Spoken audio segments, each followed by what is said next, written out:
Good morning, folks. Welcome to the Post Morning Show. Today is Friday, July 4th, 2025. Happy Independence Day. And this is the unaffiliated follow-up to Mark Halperin's Two-Way. All right. That was a funny intro with a funny pause, but we're here with Luke from China talking about AI and other things this 4th of July as we welcome the folks in. Welcome, welcome, welcome, folks. So, Luke, we're talking about how AI, right, is kind of misunderstood. People think it's going to become self-aware in the whole Terminator scenario, but that's not what we think as programmers, right? No, I mean, I've given talks on AI before at conferences. The main point is just, that it's always about the tool right now, and I think a lot of people agree that it's a tool, but they're worried that it's going to become more than a tool. But I don't. I think it's not going to be moving past a tool for a long time. And we need these kind of tools to improve things. We talk about like how fire improved the food, the wheel improved movement, and of course the train, the opportunity to move a lot of items very quickly. So I just see that this is just another way we're going to be improving. Instead of having to worry about our grammar being crappy, we can use AI. Instead of having to do Google searches for that exact one thing, we can just use AI to look for that thing for us. I mean, I remember watching a lot of the Star Trek shows where they had kids learning. One episode they said, "Oh, I got to go to my calculus class," and I was like, "Oh, this kid's like 8 years old," and I'm like, "How can he know calculus at 8 years old?" And I'm like, "Oh, they probably have AI helping them to improve in their education." So I mean, I think we're kind of in the it's kind of like when the iPod came out. We're in those early days where we're going, wow, what could go happen next? What could we do amazingly next? And we'll see in the next 5 to 10 years where it's going to go. Yeah. ML had given me some AI tools early on. I've shared Perplexity as one search engine I've been using that kind of auto summarizes things. But I do feel like in the creative space, anyone in a creative space, right? It's like, I mean, it's the difference between, okay, I got to send some email out to a creative folks and then design this graphic and they send it back and, okay, make these changes and that whole back and forth versus the AI just did it for you, you know? Well, or if you wanted to explain something to the artist, and you didn't know exactly how to say, you could ask AI, "Hey, how can I tell this the artist in a very nice, fashionable way?" And they'll fix your English to be a lot nicer to them. So it's just yeah, it's just being able to quickly.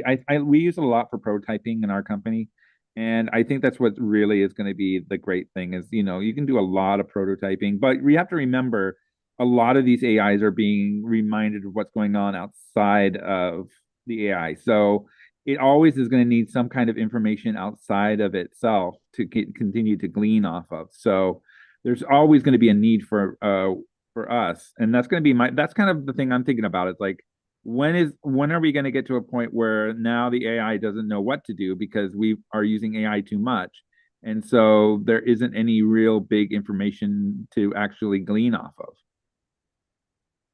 I was just thinking, you're describing in Office Space, right? That middleman guy that says he takes the instructions from the engineers to the clients, right? And he translates that. So you're saying he's going to be that guy is going to get the AI treatment. Yeah, but I'm just kind of thinking like what are the negative, what are the because there's a lot of positives and I could talk about them all day, but the negatives also like what are the real negatives? Because there's always that scary Terminator 2 kind of ideal, but I'm always thinking about what are the negatives, especially like for example, one of the things that really bothers me and makes me think hard about is people are saying that if AI works for so long, we're going to have these incomes that are for people who don't work anymore because there's no more jobs. And I always question myself is, how does that feel? How could you feel if you were from somebody from India where you're not at a level where you could have your own basic income settled for you by the government? I mean, that's just a big, I don't know. That's something I'm always thinking about. Welcome, folks. We just started off with an AI discussion, kind of just going back and forth on this 4th of July. Hope everyone's doing well. And we're just chilling, you know, we are live, just so you know, we are live on YouTube, right? But anything on anyone's minds, you know, we just want to kind of keep it open. It's interesting. The OBBB passed. That seemed like it was going to be impossible, but I guess it was handled. And Daryl's doing the real work with a bottle shaking there. Dropping bows. Drop them bows. And Mel's joining in with the dance. All right, we're having some good times here. You know, I was gonna read this Ayn Rand's Hymn to Money, but then I was reviewing it. It's like 8 pages, so that might be a little too long. But maybe I can give the last snippet just for fun. Let's see if this works here. I'll throw on. I can't do the timer. Well, someone can time me. Let me put on my stopwatch here. Let's have a little fun here. This is Ayn Rand's from Atlas Shrugged. If you ask me to name the proudest distinction of Americans, I would choose, because it contains all the others, the fact that they were the people who created the phrase to make money. No other language or nation has ever used this combination of words before. Men have always thought of wealth as a static quantity, to be seized, begged, inherited, shared, looted, or obtained as a favor. Americans were the first to understand that wealth must be created. The phrase to make money holds the essence of morality. Yet these were words for which the Americans were denounced by the rotten cultures of the looters' continents. Now the looters' credo has brought you to regard your proudest achievement as a hallmark of shame. Your prosperity is guilt. Your greatest men, the industrialists, as blackguards, and your magnificent factories as the product and property of muscular labor, the labor of whip-driven slaves, no better than the pyramids of Egypt.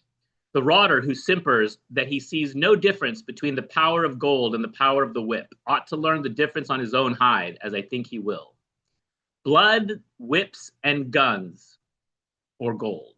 Until and unless you discover that money is the root of all good, you ask for your own destruction. When money ceases to be the tool by which men deal with one another, men become the tools of men.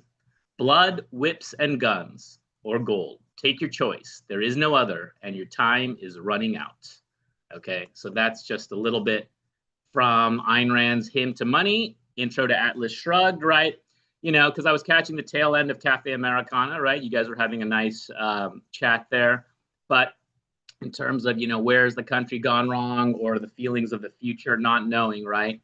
I thought taking a look at Ayn Rand in the past would be interesting. So I was glad to do that in 2 minutes. How's everyone else doing here? Let me see if, let's see, ask to unmute. I'm just going to have a little fun here. Folks can chat respectfully. How's that, Vincent? How's that? Well, so I was born in 1957. What book was written in 1957? Ooh, well, you said John Galt, but you mean Atlas Atlas Shrugged? Shrugged was written in 1957. So I always knew that. So my history teacher in high school said when I was 15, you should read this book. So I read it. And then I read it again in college. And then I read it again in the 80s. And you know, I decided to. They still were having meetings, so I went to a few of the meetings of the Ayn Rand Atlas disciples. Society. Yeah. Is that Anne? Well, I was told it's Ayn Rand. No kidding. Yeah, actually, I used to when I was in Hey, high I'm school. unmuted. What's going on here? Oh, Frank, we got you. You're on You got me. camera. So I said Ayn Rand But then when I met those people, there was like, no, Vincent, it's Ayn Rand, not Anne Rand. Just like a friend of mine bought a Porsche when he was 30. And he says, I said, wow. So we're in the Porsche, and he goes, you're showing your lower middle class Jersey Portia, Shore. It's not a Porsche, it's a Porsche. Portia, Portia. Yeah, hey, when you grow up in Jersey, I don't know, forget about it, So I read the book, and then I started hanging, and then I in 1987 I was up in Vermont. I was up in Vermont, and and I was working for a real estate developer as the CFO. And he said, then the president of the company said, hey, do you want to meet Susie Susie Chapstick, who had an affair with Senator Kennedy? I'm like, yeah, of course. I, well, then I called her. I went over to her place, and then I was talking to her. And then we went to dinner, and I went on a few dates. But in the first date, she's like, gosh, you know everything about politics and history. She's like, I don't really know much. I said, I know, you're on the Olympic ski team in 1972. You're Susie Chapstick. You're in all the ads. I mean, it's crazy that I'm sitting here talking to you. She's like, well, I want to start understanding capitalism. And I said, well, you sh- I'm going to get you the book Atlas Shrugged. So I gave her the book Atlas Shrugged, and she read it. And to this day, if I Okay, Joseph. contact her, she's like, you know, that book really had a marked effect on my life, and I want to thank you for you giving me Atlas Shrugged. Is that the reason you guys broke up, Vincent? You gave her Atlas Shrugged to read? I don't think I was. I mean, after she had dated Senator Kennedy, I don't think I was. I don't. Those type of people usually date, men that are like worth $500 million or billionaires. Kind of like Christy Brinkley's second husband or third husband after Billy Joel.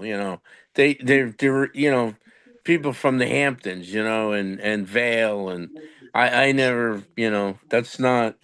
I, I'm Jersey Shore. I'm not Hamptons. I can't, or or Vale, or Aspen. That's not. You're I don't. Atlantic City. You're not the My bad. Sorry, we unmuted, folks. I got to be a little bit more careful with that. Back to Ayn Rand. What I find interesting is she becomes a very divisive figure. I was only introduced to her by a friend of Bill. That's like a 12-step sponsor. He's like, you got to read this, And my initial reaction was to not read it, was to Google Ayn Rand and then tell this guy, oh, she's an atheist. How dare you, right? This is we're in a spiritual program and you're recommending And then he's like, just read it, right? Just read it. Don't be so snippety. And so then I read it, and as a person with a union organizer background, right, that whole nonprofit world, I was like, oh, Ayn Rand, what is this book Atlas Shrugged about, right? It's talking about kind of that, well, not that, the world we live in today, right, where there's these apparent do-gooders, right, that are the opposite, but that in the background, right, there's this disruption going on, and that's the, who is John Galt, right? Let's see. Okay. Oh, sorry. I was just trying to catch up in the chat there. And so the John Galt character, right? He's kind of the great force in the book that's trying to bring back, I think, manufacturing. But yeah, Atlas Shrugged. It was introduced to me by one fellow, and then Professor Pichetti, rest in peace, in his lectures. That's where the intro is. The Anne Rind's Hymn to Money. So I thought that was kind of a positive omen to see her in both places. But I don't know why people have such a visceral reaction to her. Do others know? Maybe it's because of her followers. Well, people, yeah, I have to tell people that I've met that are that are liberal Democrats just think it's all hokum and it's capitalism gone wrong and that and then they attack her for she had an affair with the guy that was running her organization, and she, they discredit her. They just throw away the whole thing. And but I have to say, if you read the Fountainhead holds up really well in today's society because, as you know, and the point of the Fountainhead is how people get corrupted by money and don't maintain their integrity. And if you look at read the Fountainhead, which was written in 1948, I think, it is amazing how much that holds together in 2025 politics. I mean, how people, are might every politician that gets elected when they elected to Congress as a congressman or senator, they get elected as a reformer, but eventually they're not a reformer. They're taking money from all these different groups. And that Fountainhead really explains how people lose their integrity and how he tries to maintain his, right? Right.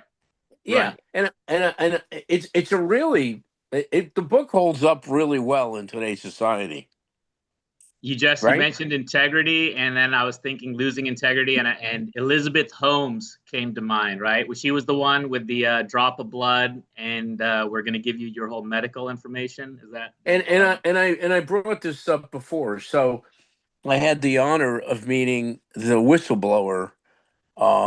It's actually Secretary Schultz's grandson. So he, who is a billionaire, she got all these billionaire older men to believe what she was doing. And then the grandson got out of school and within like one day was like, this is all a sham. And he had a falling out from his grandfather, and the grandfather, the billionaire, cut him out of his will. And he ended up with like 200, he ended up with tens of millions of dollars in legal fees. But eventually he was telling the truth. And yeah, she raised $11 billion from the most distinguished venture capital people in this country. Andreessen, or all of them, Sequoia. She, and you probably heard, she took on the mannerisms of Steve Jobs and tried to look like Steve Jobs with the turtleneck, and she actually changed her voice.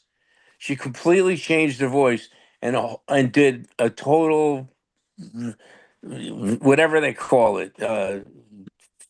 Well, You know, and it well, it Vincent, if you want to impress people, right, what you do is you right, lower your voice and you right. So speak in she this so authoritative she manner. she conned all these billionaires that were old white men into believing that you could walk into a Walmart or CVS lab to chip drop of blood and it would tell you whether or not you had cancer. It's the biggest lie in the history of technology. And I was, involved being that I'm the founder of the Nano Business Commercialization Association. And all of our members, all of the PhDs that I knew said, this is fraud. And, it's interesting. The people who really pushed the fraud were the venture capitalists from Boston and New York, but they didn't want, they had to have a fall guy for their investors that they were lying to. And so that's why, they made her the fall guy, the college dropout. Well, she tried to turn around and say, no, no, no. She was duped by the testing. It's like you were duped by the idea that a drop of But blood. can you imagine telling Walmart and CVS to put in these test boxes in every Walmart and CVS? So then when you prick your finger, which I do every day as a diabetic, and you test your blood, they could determine you had friggin' cancer or Parkinson's disease or MS. And like I said, I have friends that when they heard about this, that are graduates and are chemists, and uh, that they said this is preposterous. And all my friends, many of the men that said this were people. There's a lot of in first generation Indian Americans who have PhDs in chemistry. They're wonderful people, and their parents had come here as doctors, and then they took it from there. They objected to what she was saying, and they were called every name in the book. It was unbelievable. It was really they every name in the book. It was awful. She was Times Person of the Year. Oh, And this is why my blood boils when it comes to Silicon Valley, and all San Jose Mercury News does is cover up for these folks. It's an industry rag, it's a commie rag, and to have these vulture capitalists or high tech white collar grifters being put forth right as the face of progress, when they're anything but, it's quite upsetting. I do want to transition for a moment, not for a moment, but let's see if we can transition into tariffs. I thought we had a good back and forth on Ayn Rand and then randomly Elizabeth Holmes. But I'm going to reread from our last show, right? That tariff results are coming in. Okay, the China deal, Canada capitulation, Japan being spoiled as per Trump, Southeast Asia tariff talks with wins in Vietnam and Singapore. So is it going better than expected or worse? I would say it's going better. And I'm going to ask ML. ML, do you have any thoughts on tariffs? Yeah, I was impressed by the level of understanding and other things that deal, the Vietnam deal includes. It includes a backstop against shipping. Transshipping.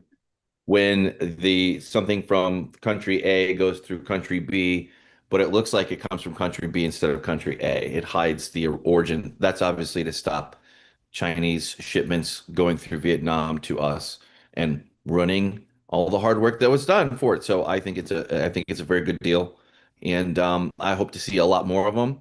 And I think the tariff economic liberation day was a little bit performative, but for effect. And so far, obviously Trump has eased up here or there. But I think that just shows his willingness to really negotiate in good faith. Obviously, uh, for us to get something out of it. But there's also a lot for other countries to get out of what we have too. Yeah, and I'm going to throw Luke and unmute here because something that goes back to the beginning of Trump 2.0 or this current presidency, Trump made a comment. Trump made a comment that, hold on one second. I'm here. That planes were harder to land in Europe than in China in terms of regulation. So that to me was kind of like, okay, he's calling the European Union out, right, in terms of their red tape. And that to me was something very interesting in terms of how he's dealing with China. So Luke, you've had some interesting thoughts on this as well.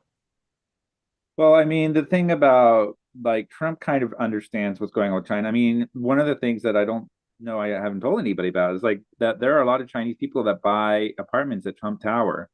So, I mean, he's worked with the Chinese before. He understands what China's issues are. And one of the biggest issues with the EU is that the EU is just continually putting way too many rules.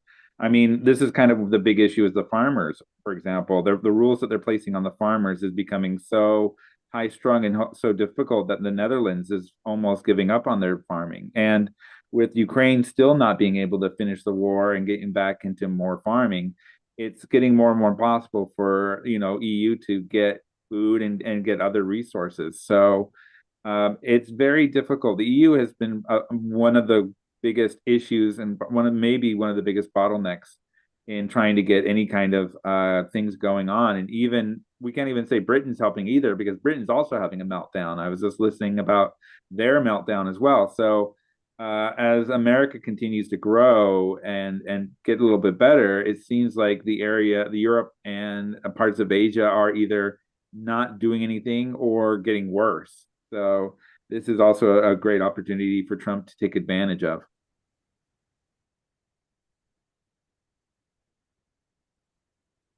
In terms of the transshipment, we talked about that with Vietnam. What was happening is, right, China was getting around the situation by sending products to Vietnam. Yes. Yeah, because the train from China, it goes all the way. You can take a train from China to Vietnam today. I mean, there is trains that take you there. So it doesn't seem like there's a big issue with that. I mean, that's why a lot of people were talking about, why is he putting a tariff on the island where there's only penguins? And the response is because people would go there and it would be cheaper to go there and sit there and then come back and not have to pay the tariff compared to if they just went there directly. So he's trying to put a lot of loopholes over it. I mean, I like Vietnam. I've worked with Vietnamese people. I'm excited. I hope that there's more opportunities for Vietnam. I think it's an interesting country with a lot of great stories. And it's whatever China, like we say, China's just, if we can break a rule, it'll break a rule. It's the main idea for China always is we have to make as much money as possible to keep our people happy and keep the GDP up. Because once we can't help the people and the GDP goes down, people are going to start to starve. And one of the common things people say, you're only 2 meals away from a revolution. Yeah, and it's funny you mentioned about China and Vietnam. So when all this terror thing started, I went into my closet, and I probably have, like, I don't know. It's embarrassing to say this, but I probably have 50 golf shirts, golf tennis shirts, and whether they're Under Armour, Ralph Lauren, Nike, and where did I get them all? Well, you go to all these conferences and they hand them to you and everything. So I went and looked at the label of every single one of the golf shirts that I have. And there's not one that says made in the United States. And it reminded me of this guy Sam that I met. There's a lot of them made in Malaysia, Vietnam. Like there wasn't one. They're all made in like China, Vietnam, Malaysia. There wasn't one of the 50 golf shirts that I had that said "Made in America." yeah. Yeah, I don't, right? I didn't, and I never even thought about Malaysia till that Sam fella came on. I don't know how to pronounce his name, but he goes by Sam, right? Yeah. Sam's good. Yeah, but like Malaysia, I don't even, I'm supposed to be somebody that's pretty highly educated. I don't know much about Malaysia. I was surprised to see how many of those shirts were from Malaysia. I Yes. guess Nike everything's made in Vietnam, right? A lot of stuff got moved over there. And what I think is interesting now is I believe the Vietnamese will gain these superior products, right? Now, this is where like the whole promise of free trade, right, to help a society advance. This may sound funny to folks, but when we had family from India visiting, okay, please don't laugh, but they took back Bounty paper towels. Okay? Their comment was, and it's true, in India, you cannot get high quality paper towels, something about the manufacturing process. And I remember visiting their napkins, the oils are still in the papers. So it's like when you go to those birthday parties, right? And you get those crappy, the red napkins, they're not very absorbent. And so that's, if you don't have paper towels, right? Because you have a servant class, they got the rag, they're wiping with the rag or whatever, but just the convenience of Bounty paper towels. I know it sounds funny. We take it for granted in America, the quicker picker upper, but our family in India was loving it. They're like, we're taking these back. So, I mean, there's just things like that that can help a society out, right? They go, oh my God. I love you telling this story because I shop at Walmart every 2 weeks to try to make sure I know what's going on in the United States. And I've mentioned it on two-way. And, so I buy Bounty. So I go over to the Bounty and, and many times I'll go and pick it up and there'll be somebody next to me and they go, wow, you're buying Bounty. You must be a rich dude. So it's like, even in Walmart, when you go to buy them, you're like, hey, yeah, you're a rich dude, huh? Living the good life, Vincent. I actually, we would get, the Bounty, the big pack from Costco, but for whatever reason, Costco does not stock Bounty paper napkins. For the Bounty paper napkins, Walmart is the place to get them. And yes, there is a difference, folks. Right. Yeah, Kirkland, they only give you Kirkland napkins. And I just bought some Bounty napkins. Right. You're right, at Walmart. But it's I'm sure so they just don't have Bounty there. They do not have the quality. So you're moving up to the east side then, Vincent, with those Bounty paper napkins, huh? No, I still can't afford I said to some of my friends, the perfect campaign slogan is it's a takeoff on just say no to drugs. Just say no to Zoe. So when you start hearing just say no to Zoe, you know it came from me. It's a takeoff on Nancy Reagan's just say no to drugs.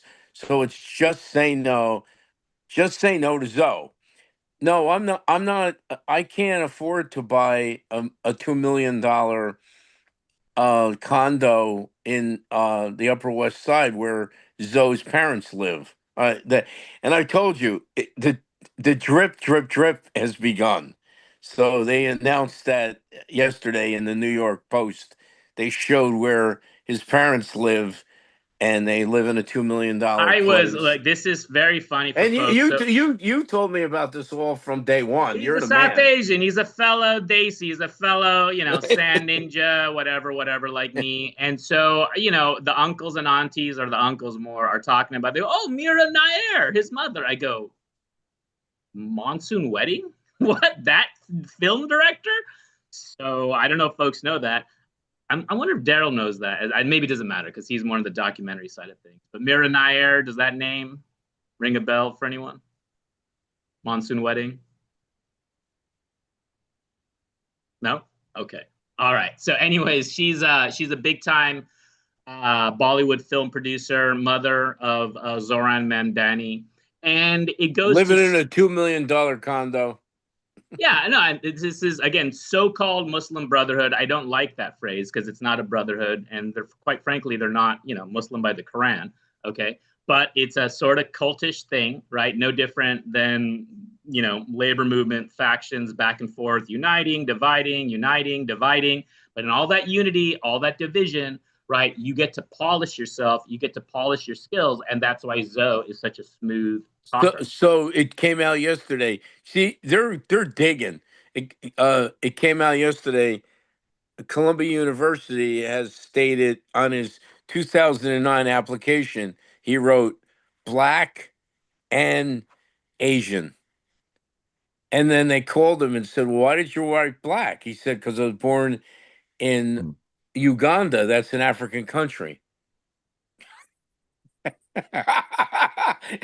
And he's Asian. So he said, I'm Indian, I'm Asian, and Black on his application. And he was rejected from Columbia on his 2009 application.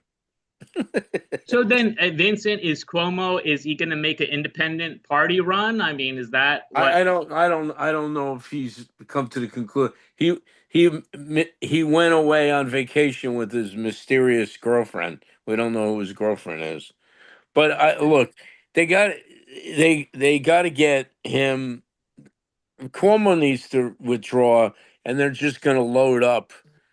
They got Cuomo for the good of the party and the good of New York.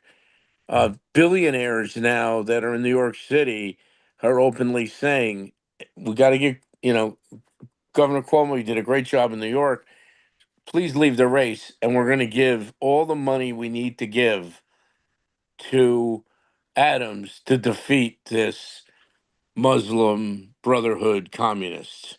See, unlike Two-Way and all the TV shows, it's not like what you hear on the street. I mean, on the street, people don't pull any punches, okay? Like you, no. They're It talking took in me, hey, like Mark Halperin, 5 minutes on Zoran's wife's Instagram, okay? And so it's a classic deception where you have the burqa woman, okay? It's a Right. cartoon of the burqa woman, okay? And then the hair showing woman and their linked arms, right? Oh, we're standing up for the burqa woman. The burqa woman, the burqa, this is where me and Sam kind of disagree, right? Yes, there are women oppressed in that forced to veil or whatever. But as a cult symbol, I don't see it any different than a KKK hoodie.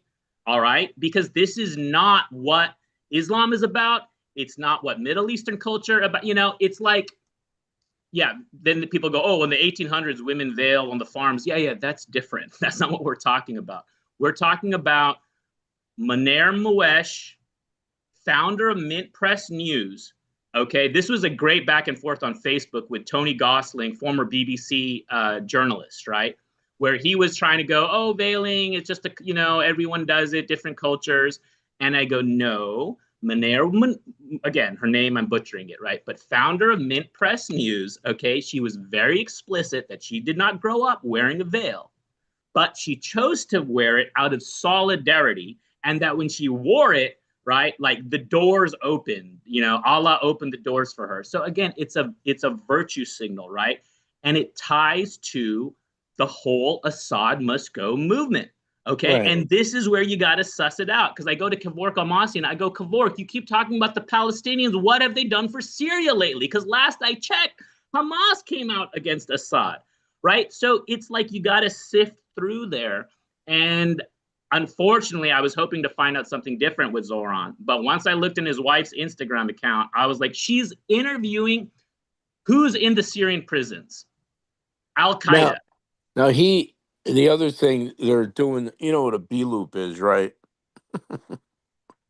When they they do the videos, they have him doing like 4 different accents. Like, you're really good at accents, so they have him like how do you, like, what's a Muslim accent? Like, they have him now on tape, like doing like a Muslim accent, an Indian accent. They have him like doing 4 different accents. More which Arab versus Indian. Yeah, I could see that. Yeah, and they have him like doing 4 different accents to each of the supporters, and that's like, he's not genuine. He's doing a bunch of different accents, but like, I don't even know what is a Muslim accent. I mean, I know what an Indian accent So, okay, is. Arabs can pick each other out. So a Libyan Arab will tell you the difference between, Lebanese. So that's where it gets in. Just like we could say, oh, there's someone's from the south. If I talk like this, then I must be from the south. And if I say, hell, man, let's go surfing. We want to go, whatever. That was a bad Right. joke there. But the the accents and the playing multiple roles. Another great take from Kevork Almasian, God bless him, was he outed Al Jazeera. He said AJ plus is for Americans, right? To like, oh, we love America and we're freedom loving. Bullshit. Okay. And then AJ Arabic is like, death to the infidels, right? Death to the Shia. Okay. And then AJ, AJ America is the whitewashing. AJ Arabic is the death to the infidels. And then AJ plus is the LGBTQ one, where it's like rainbow flags. So you have 3 heads of Al Jazeera contradicting itself. And this is the world we're in, right? So they play to one group or another.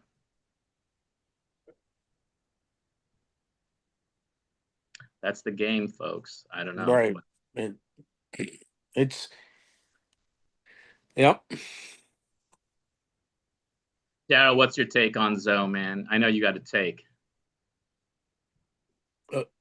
I've talked enough about him, so. I'm going to ask Daryl here. Unmute. There you go. Yeah, my take is totally different. I'm more of, I think the Republicans need to be very careful because this guy has a message that can win. I mean, maybe it'll need to be modified a little bit, but this guy, he didn't run on woke. He didn't run on any of the weaknesses that we normally exploit or we have been exploiting on the Democrat side. And what this guy was running on was like economic populism, like with a socialist bent. And I think we need to be like not naive at how popular that's going to be. So what was this plank though? He's something about white rich neighborhoods. Let me see if I can. Oh yeah, that was last week. This guy has a lot of crazy quotes that you take, taken out of context or even just straight up are like not stuff that I agree. Okay. I'm not saying I even agree with this guy. I'm just saying the messaging, we need to be aware of the messaging. If Democrats are smart, they're going to start adopting this guy's messaging. And I go back to this guy did a smart thing. After Trump won the election, he went to a couple areas in New York that had swung the vote to Trump. And he just walked around and asked Trump supporters, like, hey, why'd you vote for Trump? And he has it all on video. I recommend some of you guys, if you're interested, watch it. And all the issues that these Trump voters were talking about were like, well, Gaza was a huge one, but a lot of it were economic issues.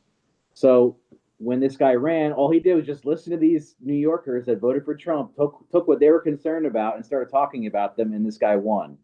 So I think we need to be like the pylon. The immune system reaction to this guy also shows me that people higher up are aware how dangerous it is. Because if he was really just such a big joke, nobody would be talking about him. Like Trump's talking about this guy every day now. Well, he's not a joke. I mean, he has a machine behind him, right? Well, I don't know. I mean, he clearly has a lot of supporters. I know he had like a tremendous number of volunteers. I don't know how he acquired those volunteers. Well, okay, those volunteers were paid, and that's all coming out now. Well, those people did not volunteer. Trump they paid were people paid to show up to his speech when he came down the escalator. All those people in the background were all paid to be there. But I'm just saying, that's all. So what's happening in New York on Wall Street, liberal, democratic billionaires, Democrats that are billionaires, have openly said, we will give Mayor Adams all the money he wants to defeat this guy. That's what's going on in the past week. They know how dangerous he is. They know how dangerous he is to the Democratic Party. I'm telling you. I don't think he's dangerous to the Democrat Party, Vincent. No. I don't think he is at all. Okay. I think if the Democrats start talking like him, we're in big trouble. Hakeem Jeffries refuses to endorse him. Well, Hakeem Jeffries is a clown, and we all know that. I know, but I'm trying to tell you, all the leading Democrats. Hi, everybody. Hey, Lee, what's up? Okay, Kathy Hochul has run from him.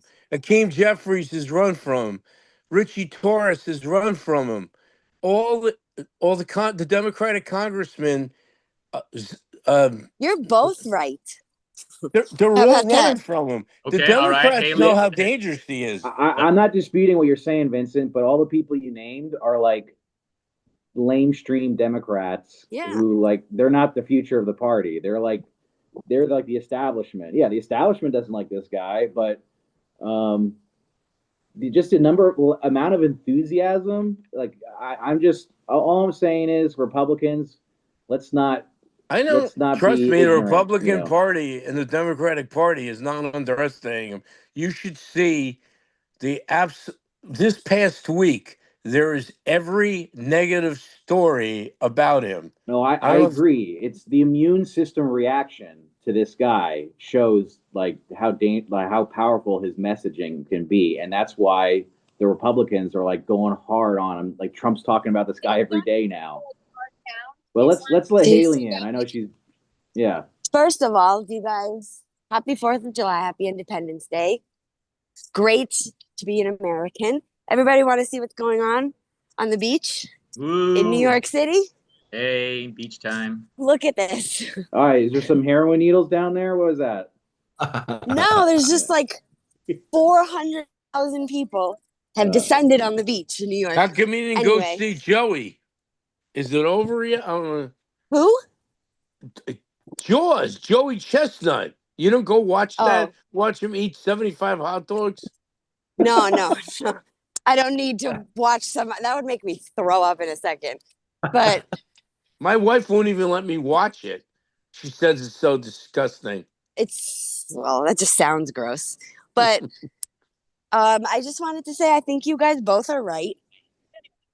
Daryl, you're definitely right. That's like, I agree with you 100%. That's why he was voted for. The city's drastic change and like all the Democrats are sick of the establishment. They're sick of Eric Adams and Cuomo and all of the money that's piled into the campaigns, and when all the money that people spend don't do anything for the city. So I totally understand why he was elected as the candidate, and I think it's on the establishment to prove why he's not good enough, and they're not going to do that job because they just have been failing over and over and over again. So I don't think Eric Adams is going to suddenly just become an amazing candidate. It's just not going to happen. So he definitely, is going to give anybody a run for his money. I do believe that the general population in New York City is going to reject Mamdani, but I don't think it's going to be by a lot whatsoever. It's going to, be very, very tight race no matter what. But again, I'm not going to back down from some of, most of the statements that he said about my community is very, very terrifying and scary. But at the same time, if he is willing to moderate on his positions and to actually open his ears and listen to the Jewish community and things that what he's, saying, then I'm not going to, cancel him or I'm more than willing to hear him out, more than willing to let him moderate on his positions. I just hope he does. I don't think he will. I think that this is going to be, his shtick throughout the campaign. And even if he gets elected, I don't think he's going to moderate, because then he would just become like every other Democrat. And I don't think that's what he wants to do. But again, I'm optimistic today on the 4th of July. Let's just say that. Thank you for that, Haley. Alan. Morning, everyone. Happy 4th. I mean, Daryl has a lot of good points as far as being concerned about the messaging. Mandami is an excellent communicator. He knows social media, and I don't think throwing $1 billion out in opposition is going to work, because he knows how to work that system. Wish everyone would dig into the history of communism and its effects on every country it's infiltrated. When someone says they want to seize the means of production, when someone says those words, that should be an immediate disqualifier. So what I feel New York needs to do is coalesce around Adams. He needs to hire people who are very good on social media to spar with Mondami and show that he's got the goods. He should go on every podcast, because Mondami's going to be on every podcast. That's the way he's going to have to fight to beat this guy. A traditional campaign of buying ads on TV is going to just be another waste of $1 billion or however much money Wall Street throws in. And that's my points. But the most important thing for him to do is get a message. Don't attack Mamdani. It's not going to help him. He's starting to attack him on the Jewish stuff, which I understand it's really easy to do that, but that's not going to win him any vote. Jewish community. So like he needs to talk. He needs to plan somehow change the city drastically. They're not going to do that, which is why if he campaign well, he's gonna fucks up his campaign like he usually gonna lose. It's that simple. It doesn't talks affordability and lowering prices, he'll be fine. If he doesn't, I think he's screwed. Okay, Dan. So we're way past the point of a politician saying crazy stuff and having an effect. Daryl's absolutely correct, everything that he said. So is Haley. This guy's formidable. He's charming. He's handsome. He's speaking to the people, and he's voicing their concerns and their opinions. I've heard a couple interviews. I haven't heard anything that bothers me yet. But if he said anything crazy, I don't know. Is it any crazier than Trump saying that he's going to deport him? So, I think that's wild, Dan. I'm like, that's horrible. Yeah. However, I will disagree with you because I don't think it's Mamdani, and I'm not with his socialism. Like, we can see what he's going to change, but when it comes to the things that I'm worried about, the statements that he's made about the Jewish community and Israel and everything, that to me is not just a statement. That's an ideology. He has a total, he's an ideological when it comes to these things. So I understand what you mean when he says crazy statements, like one here, one there, like Trump does. But Trump's not an ideologue.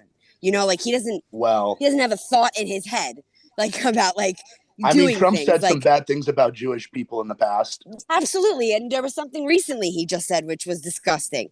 Okay. But Trump. So Trump my point is that that's going to be a wash.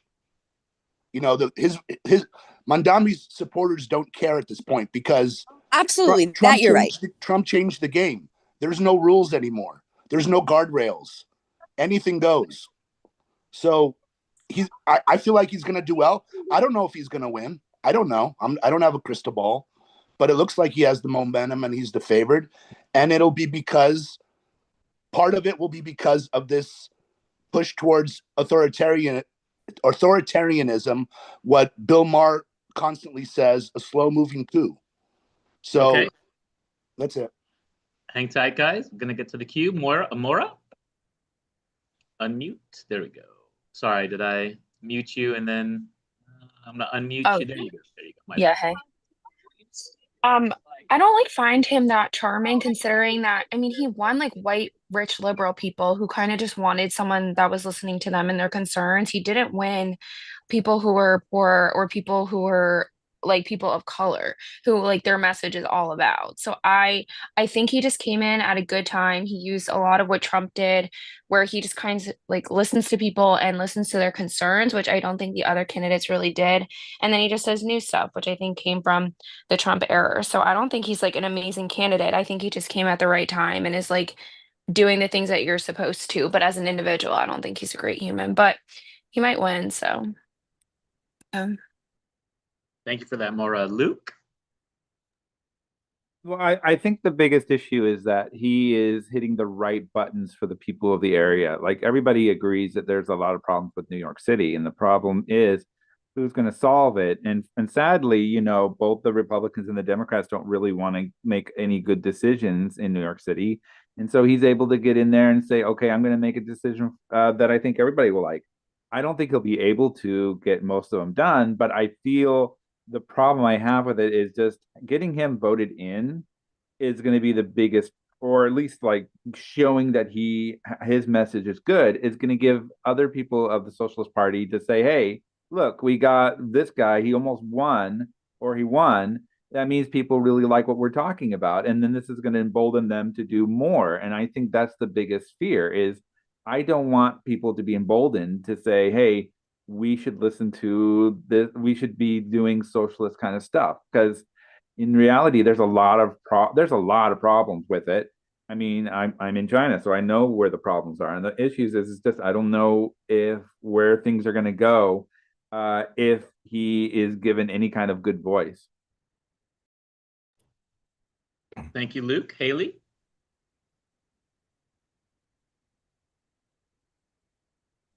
Kind of forgot my train of thought. But I guess what I was like, I want to just go back to what I was saying before, how I think there's people who like are lefties like Mamdani rather than like Trump.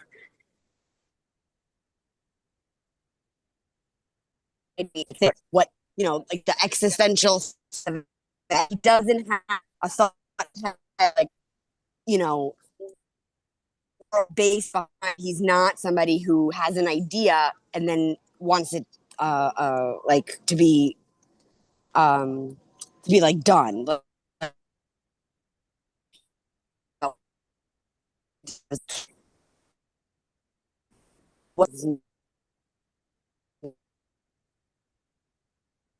Can you guys hear her? Am I the only I'm one just who gonna can't? Yeah, Haley, sorry, your connection's kind of cutting out. Let me get to Michael and then we will loop back. ML? Yeah, I was going to say what it show. I kind of agree with everybody. I think we got a little bit of mix of everything. But the truth is that the Democrat Party in New York City is absolutely shattered.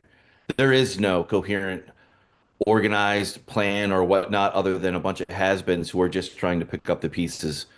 So if he wins, he wins. But at the same time, he is going to be a magnet for other progressive talent. And not all that progressive talent that he's attracting is of good quality, like Bowman. I believe Bowman is going to have some kind of play in his thing. That's what that could change between now and election day for them. But New York, like that's a double-edged sword. So and there's not a super huge big pool of hard left progressive talent that can carry their own weight. So he needs to make sure that yeah, you can stand in front of a camera and play a part and deliver a message, just like Trump did. But I don't think that he has the depth or the true talent to really drive home that aside from just being today's lightning rod, for Trump. So, and there's a danger to that too, which I think other people highlighted. But ultimately, it's going to come down to whether he can produce results. And if he can't produce results, New York City is going to be in an even different position than it is today. And you can't you got to go back to what caused this. They had two bad mayors in a row. I mean, people were just sick of them, and that continues on. And you see that with like how terrible Eric Adams' poll numbers are. And he's not even. I've seen some of his campaign things. I don't. He's digging into the race side. Mamdani has a problem with he might have a base of white liberal folks, and maybe that'll carry him. I don't know. But New York City is one of the most multicultural, deeply different, melting pot American cities that there is. So he's gotta be able to get a constituency that will show up for him and put pressure where it needs to, whether they're paid or not, doesn't really matter. Like I said before, like I think Andre said that there's like 60 council seats in New York City, and the DSA has a good 10 of those seats or so. Like that can't be undercounted because those people are going to show up. Like really when it counts, and we'll see. I don't know, we'll see. But as far as like national stage, like I mean, bring them. Like at some point, policy or something else will get discussed, and either you go through the gauntlet and you can rise, or you'll fall. We'll see. Thank you for that, ML. I Daryl? just want to mention once again, Mondavi lost the black vote by 20%. And in following up with what we've said, the white vote in New York City is only 40%. It's 60% is non-white. So Chris was on the call and he was talking about Mondavi, and Chris said, Mondavi wouldn't work in Georgia my people wouldn't vote for him. So then I said, Chris is being a diplomat. You mean your people wouldn't vote for him, Chris, because he's a Muslim? And Chris said, yes, Vince, that's true what Vincent just said. So don't discount. Cuomo beat Mondavi by 20% in the black vote. So, but if Cuomo doesn't get out, it's lost already. One of them needs to drop out. Oh, I agree. And neither one of them is going. Everybody's talking about how he. Look, I'm from there, and I listen to everything everybody's saying on talk radio, and I'm from there, and I know people like you, and I have Italian American relatives girls that converted and married Jewish doctors. I have Jewish people in my family. I don't, and they live in New York. Unfortunately, we're not change elections. We're not that big. I think we're I know, but I'm just saying of 16% of the voting bloc. The liberal Democrats that are on Wall Street are all coalescing and saying, we can't have him. This is a disgrace. I mean, and they're saying it every day now. Like, a lot of you that don't live in New York don't know what's going on. This has been the day after he got elected, he started being attacked very hard by Democrats. He is. Okay. Let's. I just want to bring Daryl in. He's been waiting. Yeah. Patiently. I had posted an X video. I don't know if we could play that. It's 3 minutes. We don't need to watch the whole thing, but it's Mondami. You want to try? My system hangs when I've been sharing. I don't know if you can. Are you on a tablet or? Yeah, I mean, I don't know how to do that, but I can. Just gotta walk me through it. There's a share. Yeah, just make sure. Well, you hit the share and then you swipe. Basically, your phone is going to be displayed. So then you. Okay, hold on. Share screen. So trust me, everyone knows how dangerous he is. Okay, and the powers to be. But Vincent, I want to point this out on Twitter. Some guy he's an atheist, pro-Israel account, and he's like, "Oh, Al Jalani, give him a chance." It's like, dude, this isn't. It's just like, how naive can you be? But let's see, as Daryl's getting set up here, folks, bear with us. We are. Bring down the timer. Tuesday? I didn't vote. And why did you not vote? Because I don't believe in the system anymore. And did you get a chance to vote on Tuesday? Yes! And who did you vote for? Trump! The $1 million question. Trump. Trump. Donald Trump. Well, actually, early voted. I voted for Trump. Honestly, I didn't vote. She voted for Trump. I voted for Trump. I voted for Trump. Me too. Before I voted Democrat, at this moment I voted Donald Trump. Hillside Avenue in Queens and Fordham Road in the Bronx are two areas that saw the biggest shift towards Trump in last week's election. Even more residents didn't vote at all. They like Trump because they don't want the Palestinian, the brothers they killed. The war in Ukraine, the Democrats giving all the money and the war, this is no good. The swing is because people want lower prices. They probably believe that Trump will give them that. Market price or energy, gas. La comida. Food. Most of these people are working families. They're working 1 to 2, 3 jobs, and rent is expensive. Foods are going up, utility bills are up. And that's your hope, to see a little bit more of an affordable life? Absolutely. What Trump did in the first 4 years, Fordham Road saw something where Kamala couldn't do that. There were young voters who didn't vote for her because of the genocide, and I wouldn't have voted for her if I did, but I did vote for her, obviously, because I have common sense. Can you tell me a little bit more about why you didn't vote? Since you're out here, Gaza, who should I vote? Either side will go ahead, send bombs from here to kill my brothers and sisters. Palestine issue, and then other issue is like Russia and then Ukraine. He stopped that war. That's why I voted him. You can't say you're a Democrat and stand for the genocide that's going on in Gaza, period. Practically, I like Democrat. I like Democrat, but I don't like this. Gaza, a lot of people have died. Have you voted for Democrats in the past? I have. And what would it take for you to vote for a Democrat in the future? Being able to pay attention to the regular Americans and their economic needs. They should make economics the forefront of their campaign. People were not really feeling it in their pocket. I voted for Hillary Clinton in 2016. I voted against Trump also in the 2018 midterms. insulting us, playing on our emotions. All they do is shame you, and they just want to use like glitzy campaigns, and they get celebrities. And like, if you're speaking the things that people want to hear about, I don't care what color you are, I'll vote for you. You know, we have a mayor's race coming up next year, and if there was a candidate talking about freezing the rent, making buses free, making universal childcare a reality, are those things that you'd support? Absolutely. He'd have my vote all day. We need childcare that is affordable. Buses should be free. The hike in the Metro cards is like totally unaffordable. My name is Zoran Mamdani. I'm going to be running for mayor next year. All right. So yeah, I think you guys get the idea. Like, this guy, all he did is just go around to Trump supporters and was like, why did you vote for him? Okay.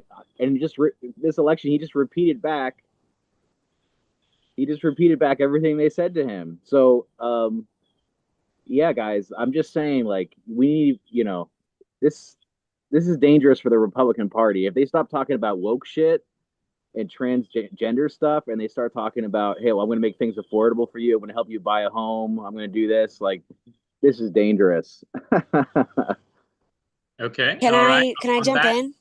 Yes, Haley, but after we're over an hour, so hang out here, okay? And then let's continue the conversation, but we do need to cut the live. Sorry if we cut anyone off, but that's a wrap.